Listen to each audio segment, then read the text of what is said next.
El senador del Frente Amplio, Marcos Otegi, que hoy ocupa la vicepresidencia de la Comisión de Población de la Cámara de Senadores, bienvenido. Gracias. La senadora Verónica Alonso, Partido Nacional, también integrante de la comisión, bienvenida, un gusto recibirla. Gracias, Ana, buen día. El tema central es el que manejábamos en el informe. El Poder Ejecutivo manda este proyecto de ley para, bueno, dar una respuesta integral, acciones afirmativas para la población trans, lo decíamos recién, aproximadamente unas 1000 personas, algo menos de 1000 personas. El proyecto está en el Senado, bueno, hoy ingresa la rendición de cuentas, seguramente va a haber que esperar unos días para su aprobación, pero la idea es aprobarlo, pero incorporar modificaciones, senador. Sí, bueno, es un proyecto que va en la línea de otro conjunto de proyectos que el Frente Amplio ha impulsado, tratando de dar respuesta a situación de colectivos que han estado profundamente vulnerados sus derechos a lo largo del tiempo. Probablemente este sea el colectivo, por su invisibilidad y por su tamaño, de los más vulnerados en materia de sus derechos. La Comisión ha trabajado desde el año pasado, yo creo que muy bien. Hemos recibido una cantidad enorme de delegaciones de colectivos que están a favor y en contra del proyecto, pero sobre todo delegaciones muy calificadas, ¿no? De la Asociación de Endocrinología, de Pediatría, de Psicología, la Facultad de Medicina. Por lo tanto, tenemos muchos elementos y creo que se ha trabajado muy bien a nivel de comisión. Es un proyecto que probablemente, sin duda, va a tener modificaciones. Lo estamos trabajando, las distintas bancadas estamos trabajando porque entendemos que es un proyecto que puede ser mejorado, pero es un proyecto que tiene que ser aprobado porque va en la línea correcta de dar respuesta a situaciones de una larga vulneración de derechos a lo largo del tiempo. Senadora, en su caso, ¿cuál es su posición respecto a este proyecto? Bueno, primero que nada, Ana, así como dice Marcos, es verdad que hemos recibido a una gran cantidad de delegaciones. Nosotros, y en mi caso en particular, lo he dicho y lo he expresado, que indudablemente que vamos a trabajar por aquella vulneración de derechos de una población estigmatizada y discriminada. Ahora, no por establecer esto aprobamos cualquier cosa. Y en este proyecto hay algunos artículos en particular que nosotros no estamos en condiciones de acompañar, que no vamos a aprobar el proyecto en estas condiciones.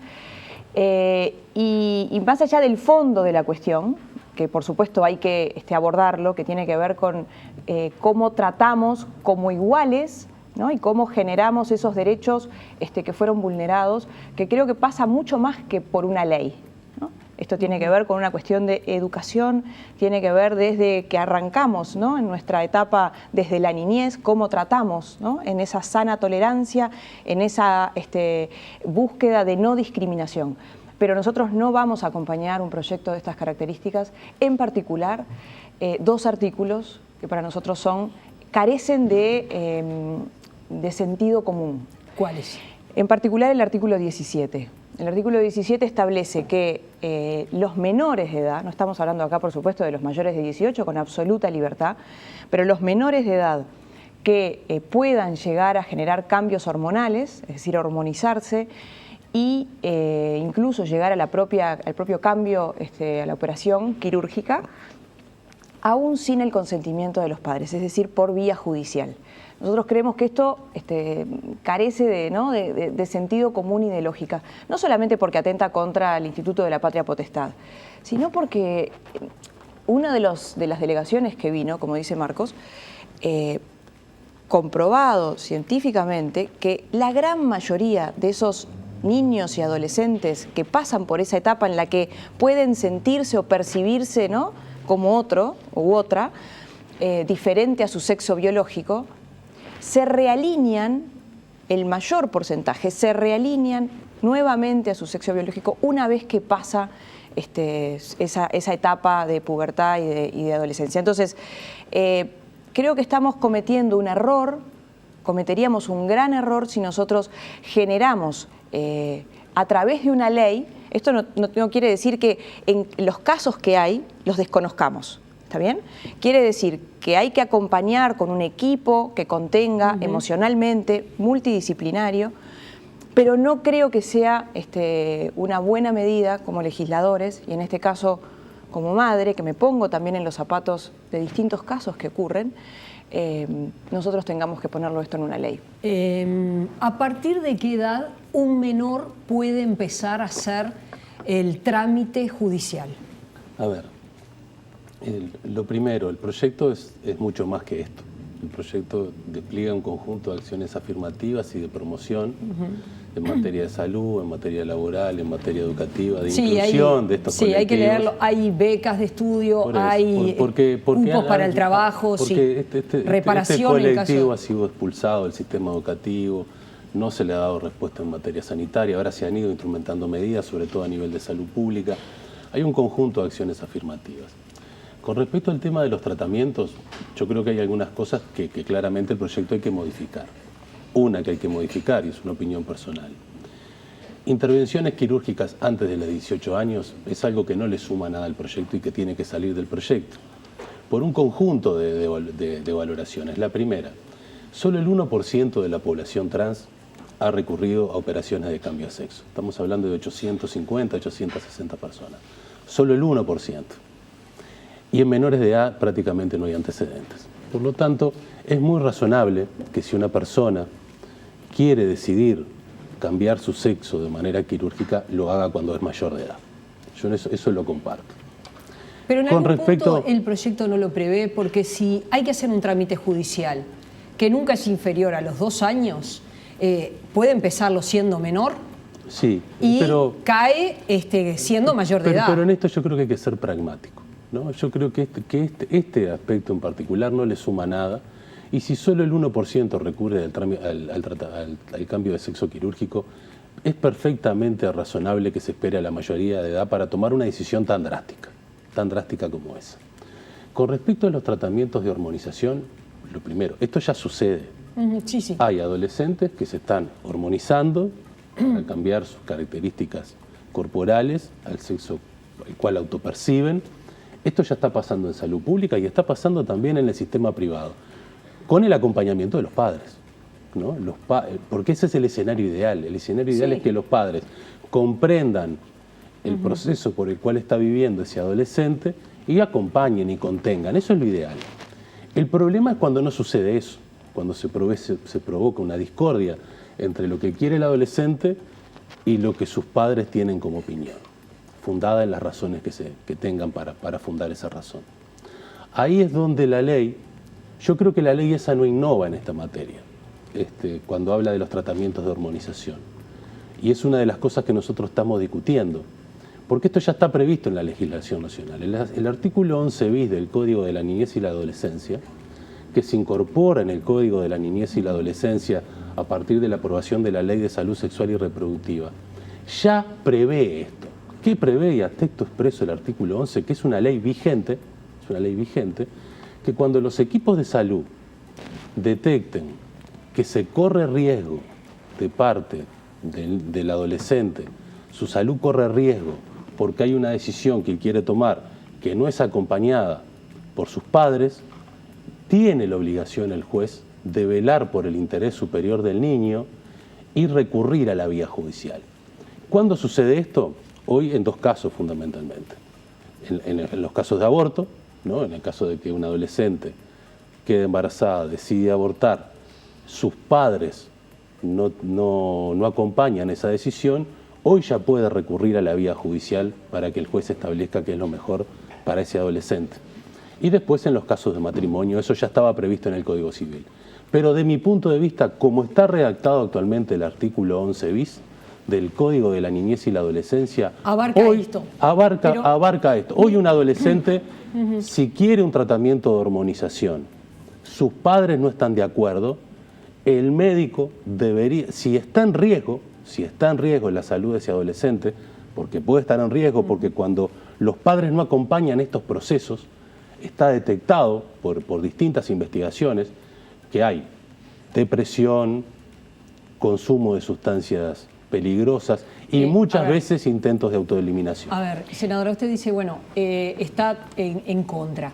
Esta es una sociedad, como llaman los expertos, adultocéntrica, es decir, tiene un peso la opinión y la visión de los adultos por sobre la de los jóvenes, los adolescentes. En este caso, con la población trans, las familias no han acompañado, pero no lo digo yo. Es decir, lo dicen los datos del censo que se hizo durante 2016. Yo con esto no estoy juzgando a nadie, estoy diciendo datos objetivos. La gran mayoría de las familias no acompañaron a sus hijos. Cuando les dijeron, me siento con una identidad de género diferente a mi sexo, no los comprendieron. No los comprendieron sus padres, no los comprendieron sus madres, no los comprendieron sus hermanos. Y los largaron a la calle, y la calle todos sabemos que es prostitución. Mirá, Ana, aunque nos duela reconocerlo. Ana, seguramente tú decís la gran mayoría. Yo conozco algunos casos donde sí la familia ha acompañado procesos muy dolorosos. A las reglas. Y me pongo yo en el lugar como madre, ¿no? Tengo 3 hijas, una de 15, una de 12, ¿no? Que perfectamente podrían pasar una situación así. Y claro que como madre acompañaría un proceso tan complejo como este. Pero tengo un derecho y tengo un deber, y así me lo establece también nuestra Constitución. Los padres tienen el derecho y el deber, ¿no? Especialmente de acompañar un proceso de estos, entendiendo, pero también generando lo que tiene que ver la autoridad y la patria potestad que tenemos en este caso. Pero déjame decirte algo, porque nos enfocamos en para mí el artículo más complejo de la ley, pero como dice Marcos, esto tiene muchas otras cosas, son 20 artículos. Si se separa este artículo del proyecto, ¿podría ser votado? Y déjame decirte esto justamente por eso. Una cosa es buscar la igualdad de derechos en estas personas que han sido vulneradas. Y otra cosa es establecer algunas situaciones en las que no entendemos por qué también se plantean. Por ejemplo, el de la reparación económica. Hay un artículo, el artículo 7º creo que establece la reparación económica, que aquellas personas que durante la dictadura se hayan sentido, ¿no? En un proceso de la dictadura se hayan sentido discriminadas, que es verdad, lo fueron. Ahora, ¿por qué nosotros tenemos que ponerlo en una ley cuando eso perfectamente aquellas personas que hayan sido discriminadas pueden hacerlo por la vía judicial? Es decir, ¿cuántas personas discriminadas pueden hoy, ni siquiera en el momento, de la más doloroso, más negro de nuestra historia, cuántas personas discriminadas hoy existen en nuestro país?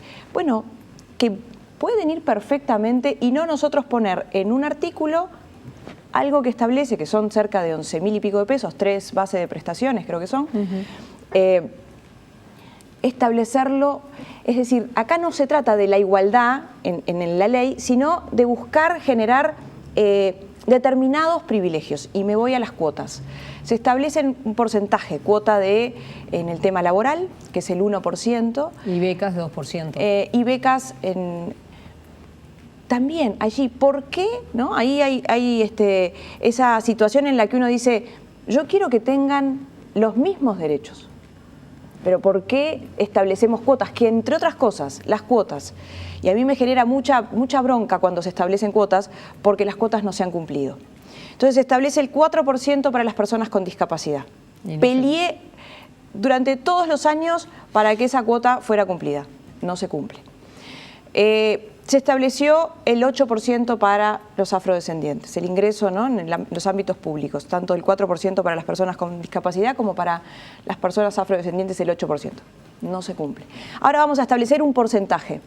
Más que establecerlo en una ley, hay que hacerlo en los hechos. Hay que cumplirlo en los hechos, y tiene que ver con algo que es mucho más que excede una ley. Entonces, la igualdad de derechos, sin duda. Evitar y terminar con una discriminación a una población discriminada, sin duda. Establecer privilegios por encima, el derecho al trabajo, está consagrado también en nuestra Constitución. Debería estar ¿no? internalizado y naturalizado en cada uno de los ciudadanos. A ver, ¿por qué poner las cuotas? A ver, creo que Verónica se interroga y creo que ella misma se pregunta se responde en la dirección correcta. A ver, claro que hay muchos padres que acompañan a los niños. El Estado tiene que intervenir cuando eso no sucede. Eso es lo que hay que tratar de resolver. Claro. Lo ideal es que los padres acompañen a los adolescentes en este proceso. Bueno, lo ideal sería que existiera tolerancia en la sociedad. Las leyes se redactan justamente para intervenir y corregir de manera positiva cosas que no funcionan bien. Con respecto al tema de la discriminación, no es discriminación en la dictadura. A texto expreso se dice torturas, violencia sexual y cárcel injustificada. No estamos hablando de discriminación, estamos hablando de torturas, violencia sexual y cárcel injustificada. Y eso tiene que ser comprobado con documentación. El Ministerio del Interior dice que tiene registros de casos con estas características y estamos hablando de estimativamente unas 50, 60 pensiones que eventualmente puedan llegar. Pero no estoy hablando de los montos, yo no estoy hablando de la cantidad y de los montos. Yo estoy hablando del criterio. Sobre esa ley, déjame decirte una cosa yo te escuché, Verónica, y que querría terminar la idea. Se establece un artículo de la reparación económica y un artículo siguiente que es creemos una comisión. O sea, esto es, ¿no?, la burocracia sumada a otra burocracia. Creemos una comisión integrada por un integrante del Ministerio de Desarrollo Social, Ministerio del Interior, Ministerio de Economía, Banco de Previsión Social y dos integrantes de organizaciones. Es decir, además de esto, establecemos algo engorroso para que estudie, analice. No, es por la vía judicial, vayan a la justicia. Esa comisión tiene que analizar esta información. Yo lo que digo, no es discriminaciones, torturas, violencia sexual y presión injustificada. Estamos hablando de algo cualitativamente distinto. Con respecto al tema de las cuotas, bueno, o sea, las cuotas son para eso, para generar acciones afirmativas. En el caso de las personas con discapacidad, la cuota tenía ese objetivo. En el caso de las personas afrodescendientes, lo mismo. En el caso de las personas trans es un porcentaje mucho menor, que el Estado no está cumpliendo sin duda. Y eso es algo que nos tiene que preocupar y ocupar. El Estado debería cumplir. El tema sería si se está de acuerdo con el instituto. La cuota política podrá o no podrá no cumplirse, pero el tema es, ¿se está de acuerdo con el instituto de una acción afirmativa hacia las mujeres para que puedan acceder, por ejemplo, a la política o no? Esta discusión está saldada. Yo creo que estos han sido instrumentos que promueven la integración. Por eso yo esto no lo discuto y me parece que son cosas positivas de la norma. Sí hay cosas que hay que modificar, sin duda que hay que modificar. Y yo creo que ya que estemos debatiendo esto es un gran avance. Acciones afirmativas usted ha acompañado. Pero yo no tengo duda, Ana. Lo que digo acá es si una cosa es igualdad. El tema es que hay que cumplirlas, como usted bien dice, pero en realidad la acción afirmativa es positiva. Yo creo en las acciones afirmativas. Lo que creo es que cada uno de los artículos que establece este proyecto de ley, muchos de ellos, no establece solamente la consagración o la igualdad de derechos, establece estar, ¿no?, por encima o pidiendo la prioridad, cuando en realidad lo que hay que pedir es la igualdad, que no está. Y no es necesaria la prioridad para el más discriminado, porque digo, no es cualquier población. La igualdad. Yo peleo por la igualdad, que no está consagrada y que no creo que en este proyecto de ley, a partir de esta ley, nosotros creo que hay un trabajo mucho más profundo que hacer. Pero Marcos, déjame decirte algo, Ana, por algo que Marcos decía. Decía, el Estado tiene que ayudar cuando las cosas no funcionan, cosa que comparto y coincido, pero también ahí el Estado no es justo cuando establece, por ejemplo, en el tema de los cambios hormonales o incluso la operación, que esté contemplado, ¿no?, de acuerdo adentro del sistema de salud, ¿no?, que lo puedan realizar a través del Sistema Nacional Integrado de Salud. Sin embargo, se incluye esto, pero muchas veces quedan afuera. El Estado es absolutamente injusto cuando dejan afuera medicamentos de alto costo. Pueden estar estas prestaciones incluidas, pero no otras que indudablemente que han sido grandes rezagados en distintas situaciones vinculadas a la salud. Entonces, ahí es donde me entra el ruido, ahí es donde no logro, ¿me explico? Es otro debate, el medicamento de alto costo sí, es otro debate, pero cuando hablamos de justicia y de igualdad... separarlo de los menores, usted dice decididamente no votarlo. Ahora, yo pregunto, ¿no? En esta sociedad, que en el año 2014 se planteó bajar la edad de imputabilidad, podían ir presos porque supuestamente los adolescentes ya no vienen como venían. Que cada vez que hay niños que dicen, para ustedes podrá ser una discusión superada, pero hay niños que dicen que son abusados y los adultos no lo creen, a pesar de la cátedra, los psicólogos, los psiquiatras, todas las especialidades dicen hay que creerle a los niños, no se le cree. Viene un adolescente y dice, déjenme iniciar este proceso. Y los legisladores le dicen que no. Nadie dice que no. Nadie dice que no. No estamos diciendo que no. esta discusión... No estamos diciendo que no. Los niños no son propiedad de sus padres, la autonomía progresiva de los adolescentes está reconocida por los derechos de los niños hace mucho tiempo, la voz de los adolescentes debe ser escuchada, por lo tanto, yo creo que este es un debate que en buena medida debería estar saldado, Con respecto a los tratamientos, yo creo que acá hay que garantizar, porque si uno tiene dinero, ya recurre a estos tratamientos, recurre a la hormonización, recurre al cambio de sexo. El tema es los pobres, y ahí es donde el Estado tiene que intervenir. ¿Por qué es necesaria una norma? Para garantizar la cantidad de pobres, Marcos, que no pueden acceder al sistema de salud porque no les dan los servicios y porque no cubren... Hoy puede acceder todo el mundo pero al sistema por favor, de salud. Bueno, los tratamientos de alto costo... es altísimo en la población que se atiende en ACE. Acá estamos hablando de una población específica y un conjunto de acciones afirmativas. Acá lo que hay que garantizar es que si yo tengo dinero, puedo recurrir a un tratamiento de hormonización o puedo recurrir a una operación, y si no tengo dinero, no. Esta ley, en realidad esto ya está sucediendo, porque nosotros recibimos al doctor Márquez, que tiene su equipo en el Samboa, que hoy está atendiendo a esta población. Lo que se está consagrando con la norma es un derecho. Y yo creo que estamos discutiendo esto y estamos visibilizando una situación que probablemente la mayoría de la sociedad la desconocía. Y las personas que viven esto realmente han vivido un drama. Un drama con consecuencias terribles. Nosotros vimos testimonios de personas trans que tuvieron que recurrir a inyectarse silicona industrial en el mercado negro, ¿no? Con consecuencias gravísimas para la salud. Entonces, yo creo que estas cosas hay que tratar de resolverlas con racionalidad y tratando de tener una norma equilibrada. Y creo que ese sería el objetivo. Con sentido común, pensando, hay que ponerse en los zapatos de cada uno que pueden vivir esta situación, pero también resguardando ese derecho y ese deber que tenemos en el caso de los menores como padres. Pero también hay algunas arbitrariedades en esta ley. El artículo 5 establece que el cambio de nombre uno puede realizarlo, pero si mañana esa persona se arrepiente o quiere volver a recorrer el camino anterior, tiene que esperar 5 años. Entonces, a veces uno dice, ¿por qué? ¿Cuál es la razón de esperar 5 años cuando el trámite para cambiarlo fue inmediato? Y estas cuestiones son inmediatas, pero para retornar, que puede suceder y sucede, como decíamos recién, ese realineamiento ocurre en la gran mayoría de los casos, ahí se establece... ¿Por qué ustedes han Yo no tengo ningún problema en modificar ese artículo. Si eso es un impedimento para votar la ley, no tengo ningún inconveniente. ¿Por qué?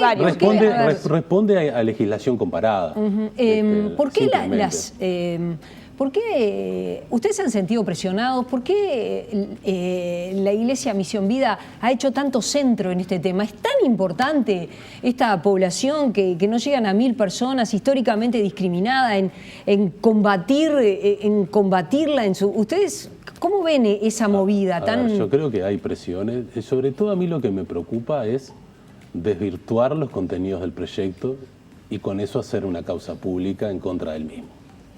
Eso es preocupante. Y acá hay un actor que no estaba, ¿no? Que eran una serie de colectivos religiosos que empezaron a generar una movilización importante en contra de este proyecto de ley, pero tergiversando los contenidos del proyecto de ley. Entonces, en una sociedad democrática todo el mundo se puede expresar. Ahora estos debates el Parlamento en un Estado laico los tiene que dar con racionalidad. Y yo con estos colectivos religiosos no puedo debatir porque ellos parten de un prejuicio, de una concepción filosófica que está en contra de esta ley, en contra del matrimonio igualitario, en contra del aborto. Por lo tanto, yo no tengo nada que discutir con estos colectivos. No, estoy totalmente en contra de lo que acaba de decir Marcos, porque, primero, esto no tiene nada que ver, Ana, con una cuestión religiosa. Ni con una cuestión religiosa ni con una cuestión política. El otro día escuchaba a una mamá, a una madre, que fue de las que se expresó en las puertas del Palacio cuando nosotros estábamos tratando este proyecto, y decía, yo no participo en ningún partido político, no pertenezco a ninguna institución religiosa, simplemente me estoy manifestando como madre preocupada y no está modificando ni tergiversando ningún proyecto de ley. Leyó el proyecto y sobre eso se expresó en contra. Y creo que en esto hay que tener, ¿no? Hay que ser muy serios. Acá a mí por lo menos no me presionó nadie, ni estos movimientos a través de las redes que se fueron generando. tiene que ver con el sentido común.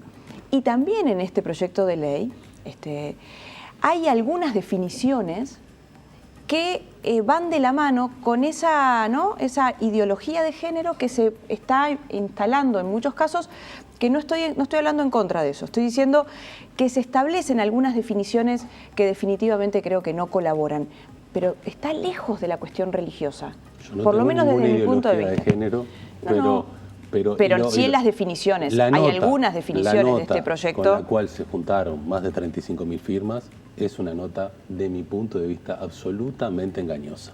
Yo te la puedo enviar hoy, tú la lees y sacas tus propias conclusiones. Se salieron a buscar firmas con una nota encabezando esa solicitud de firmas totalmente engañosa con respecto a los contenidos del proyecto de ley, y yo creo que esas son prácticas que nosotros como legisladores tenemos que ser muy celosos en denunciar, porque es legítimo que las personas tengan opiniones diversas con cualquier proyecto de ley, pero que la calidad del debate sea... ¿Ustedes dicen se mintió? Que la calidad del debate sea yo no vi, por eso tenemos una lectura distinta y por eso sin duda que estamos acá analizando desde distintos puntos de vista este proyecto de ley. La expresión en la cual se levantaron esas firmas que nos acercaron a la comisión, yo en la nota no tengo esa definición que tiene Marcos, donde ve una carta engañosa, para nada. Creo que hacen una interpretación del proyecto de ley poniendo dónde están sus preocupaciones. Y es muy legítimo que se hayan expresado y que hayan recogido esas firmas para trasladarlas a la comisión con su preocupación válida y legítima, por suerte en un sistema democrático donde todos se puedan expresar. Gracias a ambos por haber venido. Y bueno, gusto. ahora, como decíamos, ingresa la rendición de cuentas en esta jornada, ahí va a estar el foco de los senadores, pero este proyecto todavía no se empezó a votar en la comisión y va a dar para mucho más. Gracias a ambos por haber venido. Gracias.